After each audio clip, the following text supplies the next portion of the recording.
Halo sobat-sobat Wondes Academy, jumpa lagi dengan saya ya, Wong Deso. Alhamdulillah, pagi ini saya sudah mulai ngonten-ngonten lagi, gempur-gempur lagi. Tapi hari ini gempurnya saya yang utama saya lagi testing untuk tes live teman-teman. Setelah kemarin beberapa hari bergejolak di lapangan bola untuk nganterin Mas Bumiku tanding bola. Jadi experience tersendiri, saya dapat pengalaman baru, terus anakku juga pengalaman baru, dan juga dalam dunia pertiktokan. Saya ngebayangin gokil ya, seandainya saya sudah bisa menghasilkan bagus gitu ya. Ini salah satu dream saya, cita-cita saya dari mana aja sambil traveling, sambil ngonten. Ya alhamdulillah sih kemarin tetap ada. Saya ngonten saya udah rada ngawur karena schedulingnya susah gitu ya. Saya kebanyakan nge-shoot anak saya lagi main bola, jadi full day, hampir full day seharian lah gitu ya. Itu lawan bola dan nge-record gimana anakku main bola. Jadi untuk kontennya lumayan agak wow. Tetapi saya tetap sebelum berangkat tuh saya ngonten dulu aja, saya langsung uploadin. Dan cuman jamnya nggak sesuai dengan scheduling karena ya wes, yang penting nonton, dan alhamdulillah tetap aja ada closing ya. Nah, lagi-lagi saya tuh masih terngiang-ngiang pesan-pesan waktu saya kemarin komal dengan ada apa ya? Dengan Pak Femi Family. Beliau juga menceritakan, beliau ini orang yang gaspolnya adalah sistem live garis lurus. Kan live ini juga ada yang garis bengkok kata dia, tapi kalau garis bengkok itu resikonya ya kita akan kena kick. Beberapa teman-teman yang TikTok affiliate juga ada juga yang melakukan itu. Gaya bengkok itu apa? Jadi kayak nggak tampil muka, terus akal-akalan record suara, terus berputar. Intinya orangnya cenderung nggak langsung tampil tapi menggunakan cara berbeda, yang penting live, dan gimana yang penting terjadi penjualan. Nah kalau live yang itu dia orangnya benar-benar ada di tempat itu, terus gimana interaksi langsung kayak gitu yang diharapkan, jalur lurus, intinya jalur-jalur yang diizinkan oleh TikTok. Nah saya ngobrol-ngobrol panjang sampai berapa hari itu di komal, saya mendapat inspirasi bahwa ya kalau kita nggak sanggup fiti bagus, oke, gempurnya di live. Dan setelah ngobrol ke sana sini, saya ditunjukkan hasilnya memang istimewa ya. Pertama memang basically-nya lagi-lagi live itu juga produknya oke. Terus komisinya juga bagus, kalau bisa di atas 10.000 ke atas.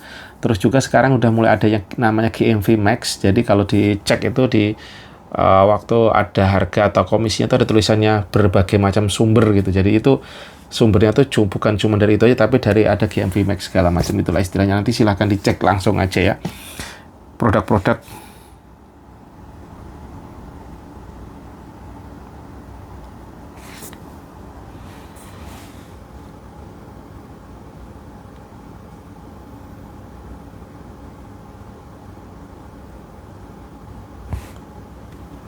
Oke, nah lagi teman-teman ya, ini terus ada chat masuk apa nggak tahu lah. Nah saya cerita lagi mengenai live ini. Akhirnya saya kepikir, aduh gimana ya caranya. Intinya saya pingin nge-live, terus gimana konsisten. Dan saya tanya, Pak, kalau live sebaiknya seperti apa? Nah salah satu yang pasti yang diharapkan adanya interaksi. Ini membangun kepercayaan orang. Kita mau jual barang mahal apapun tidak masalah. Karena TikTok ini saya dulu gitu yang di kepala saya, kalau TikTok tuh harganya murah. Sedangkan saya itu orang dulu, saya udah mulai meninggalkan kata murah ini. Bahkan saya bikin produk pun di Somai itu saya langsung get harganya yang tinggi. Saya ngejar targeting karena apa? Karena yang kepala saya dulu kalau udah murah itu kita harus main quantity banyak, kita jualan banyak tapi profitnya tentunya ya akan berat gitu. Nah itu cuapeknya luar biasa teman. Dan TikTok ini kan cenderung begitu, yang murah. Tapi beliau itu justru menjual produk-produk yang di atas 100.000. Resikonya apa jualan murah teman-teman? Ini saya juga share juga tentang pendapat beliau ini ya. Ternyata jual murah, contohnya saya jualan racun tikus 5.000, tetapi nyatanya sedangkan ongkirnya kita keluar Jawa itu bisa 20.000 bahkan 50.000. Banyak komentar negatif. Komentar negatif bagus buat akun kita.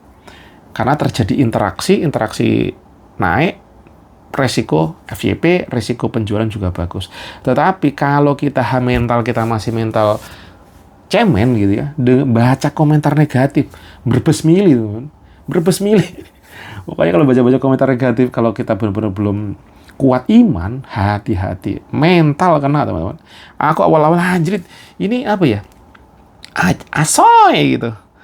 Jadi ada satu produkku yang FYP, udah komisinya kecil yang 5 ribuan tadi, tapi komentarnya majority, hampir 90% komentar negatif. Aduh. Dan saya kemarin ngobrol lagi sama Mas Doni cerita tentang emang racun tikus and the gang itu mayoritas komennya negatif, Pak. Jadi nggak usah diituin gitu. Benar. Terus saya dapat jawaban dari Pak Femi waktu ngobrol itu ya, beliau menceritakan memang di harga-harga 50 ke bawah itu kan termasuk orang-orang kategorinya memang pembelinya itu yang uangnya tuh limit. Mereka pingin kualitas terbaik dengan harga yang termurah mungkin. Nah itu kan kontradiksi teman, dan cenderung mereka akan sangat sensitif dengan hal-hal yang harganya seperti ini, kualitasnya ini, mereka tuh akan memperbanyak bertanya lah kayak gitu. Dan mereka sisi komplainnya tinggi. Beda pada saat target marketnya udah 100 ke atas katanya dia gitu. Mereka tuh cenderung pengen memperhatikan produknya gimana, kualitasnya gimana. Bahkan katanya live pun mereka juga nggak banyak nanya. Live nonton, check out.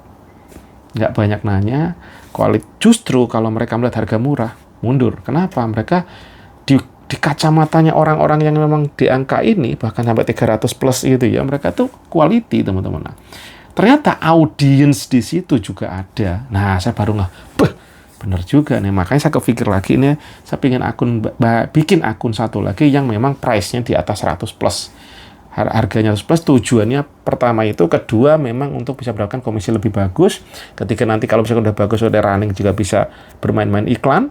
Jadi nggak resiko boncos lagi. Tapi ini masih plan, masih OTW karena akunku juga masih belum apa namanya ya? Belum sampai 600 follower, teman-teman. Ini follower saya testing, saya pakai iklan. Agak lumayan mahal jatuhnya nih ya. Saya nggak mau ambil risiko beli follower. Tapi saya bikin konten yang tentang ibu. Ya. Hari ini udah menembus 327. Kemarin sih masih 100-an gitu. Saya dorong iklan dapat 300 nih. Ini kayaknya udah hampir habis. Berapa ya? 80 ribuan nih. Nggak tahu dapat berapa. Cuman udah OTW 600 ya ini. Nah, ini dapat 7.000 view. Dan ada video organik saya juga yang naik ternyata nih 600-an. Tapi yang lain-lain udah saya hide karena saya arahkan ke produk tersebut ya. Saya akan testing produk itu.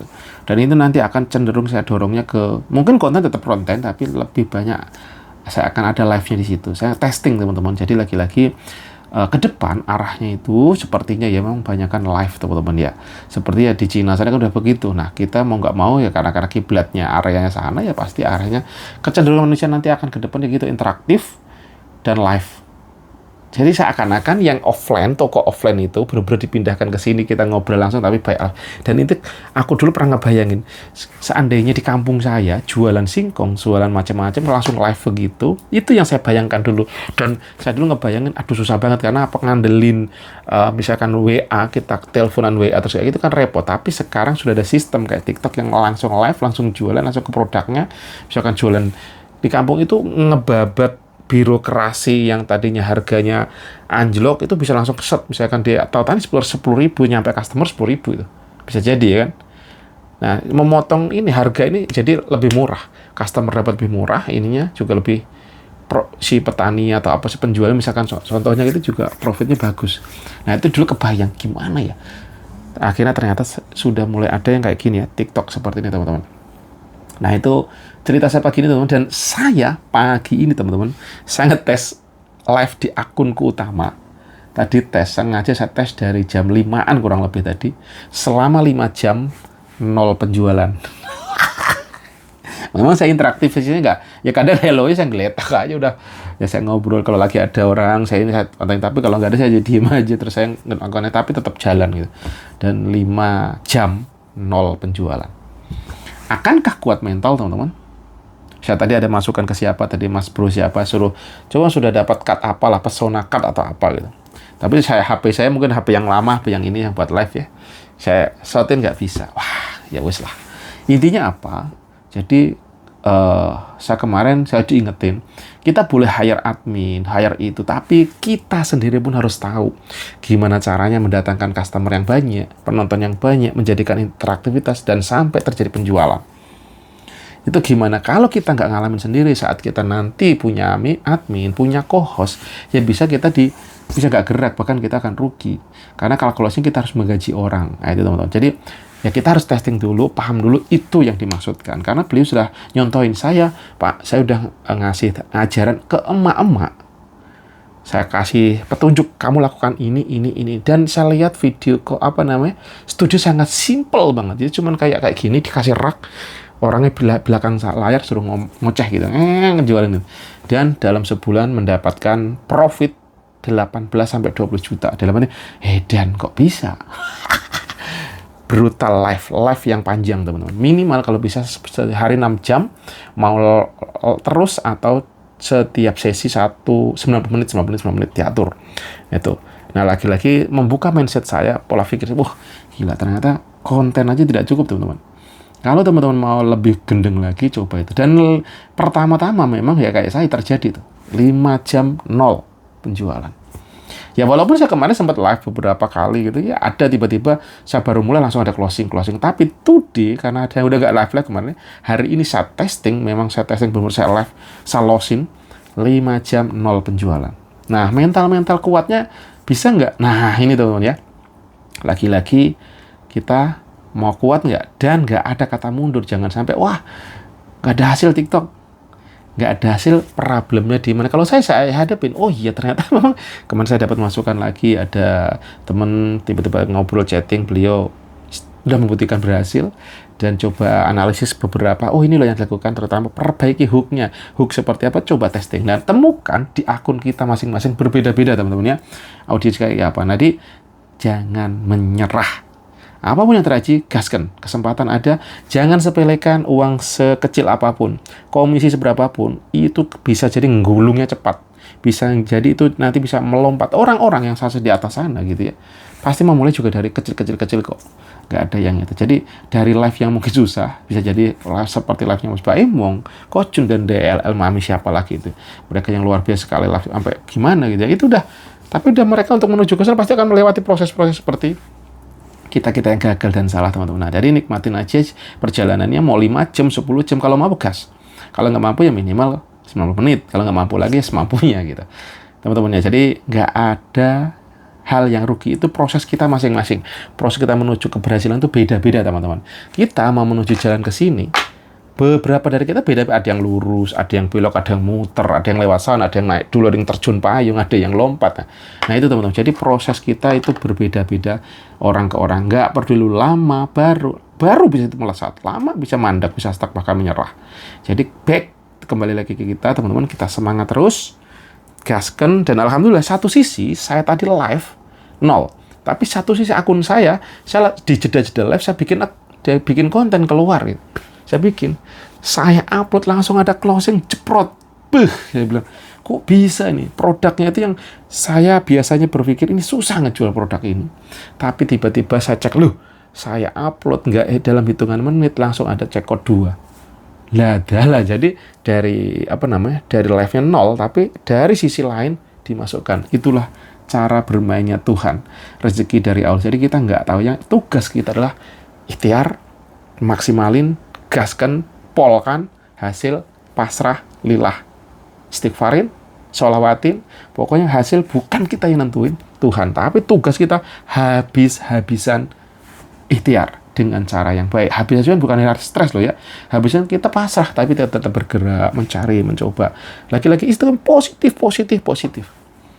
Dari satu sisi kita dijajal sini nggak tempur, tapi bisa jadi jalur lain lah rezeki kita datang.